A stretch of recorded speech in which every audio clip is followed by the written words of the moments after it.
Mrs. Reagan, Patty, Michael, and Ron, members of the Reagan family, distinguished guests, including our presidents and first ladies,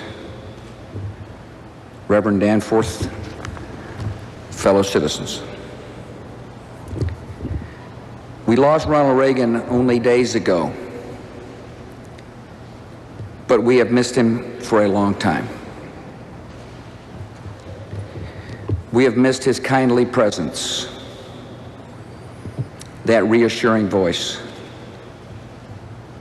and the happy ending we had wished for him.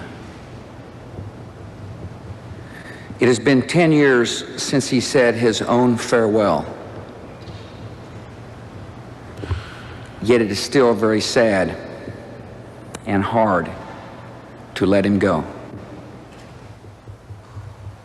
Ronald Reagan belongs to the ages now, but we preferred it when he belonged to us. In a life of good fortune, he valued above all the gracious gift of his wife, Nancy. During his career, Ronald Reagan passed through 1,000 crowded places. But there was only one person, he said, who could make him lonely by just leaving the room. America honors you, Nancy, for the loyalty and love you gave this man on a wonderful journey and to that journey's end. Today, our whole nation grieves with you and your family. When the sun sets tonight off the coast of California, and we lay to rest our 40th president, a great American story will close. The second son of Nell and Jack Reagan first knew the world as a place of open plains, quiet streets, gas-lit rooms, and carriages drawn by horse. If you could go back to the Dixon, Illinois of 1922, you'd find a boy of 11 reading adventure stories at the public library, or running with his brother Neil along Rock River, and coming home to a little house on Hennepin Avenue. That town was the kind of place he remembered where you prayed side by side with your neighbors. And if things were going wrong for them, you prayed for them and knew they'd pray for you if things went wrong for you. The Reagan family would see its share of hardship, struggle, and uncertainty. And out of that circumstance came a young man of steadiness, calm, and a cheerful confidence that life would bring good things. The qualities all of us have seen in Ronald Reagan were first spotted 70 and 80 years ago. As the lifeguard in Lowell Park, he was the protector, keeping an eye out for trouble. As a sports announcer on the radio, he was the friendly voice that made you see the game as he did. As an actor, he was the handsome all-American good guy, which in his case required knowing his lines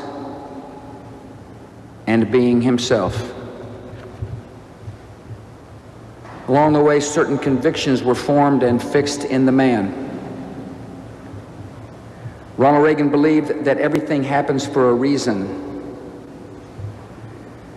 and that we should strive to know and do the will of God. He believed that the gentleman always does the kindest thing.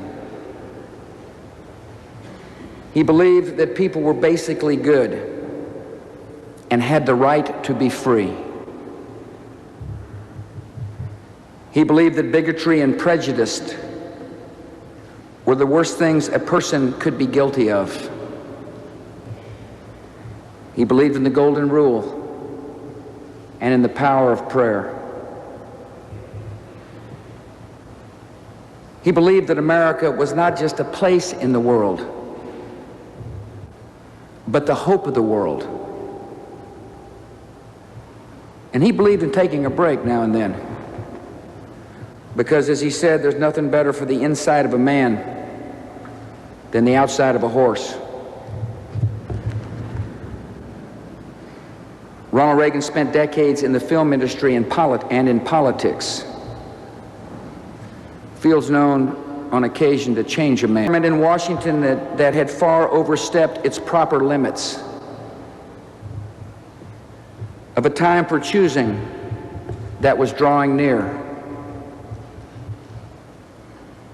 In the space of a few years, he took ideas and principles that were mainly found in journals and books and turned them into a broad, hopeful movement ready to govern. As soon as Ronald Reagan became California's governor, observers saw a star in the west, tanned, well-tailored, in command, and on his way. In the 1960s, his friend Bill Buckley wrote, "Reagan is indisputably a part of America, and he may become a part of American history." Ronald Reagan's moment arrived in 1980. He came out ahead of some very good men, including one from Plains and one from Houston. What followed was one of the decisive decades of the century, as the convictions that shaped the president began to shape the times. He came to office with great hopes for America, and more than hopes. Like the president he had revered and once saw in person, Franklin Roosevelt, Ronald Reagan matched an optimistic temperament with bold, persistent action. President Reagan was optimistic about the great promise of economic reform, and he acted to restore the rewards and spirit of enterprise. He was optimistic that a strong America could advance the peace, and he acted to build the strength that mission required. He was optimistic that liberty would thrive wherever it was planted, and he acted to defend liberty wherever it was threatened. And Ronald Reagan believed in the power of truth in the conduct of world affairs. When he saw evil camped across the horizon, he called that evil by its name. There were no doubters in the prisons and gulags, where dissidents spread the news, tapping to each other in code what the American president had dared to say. There were no doubters in the shipyards and churches and secret labor meetings, where brave men and women began to hear the creaking and rumbling of a collapsing empire. And there were no doubters among those who swung hammers at the hated wall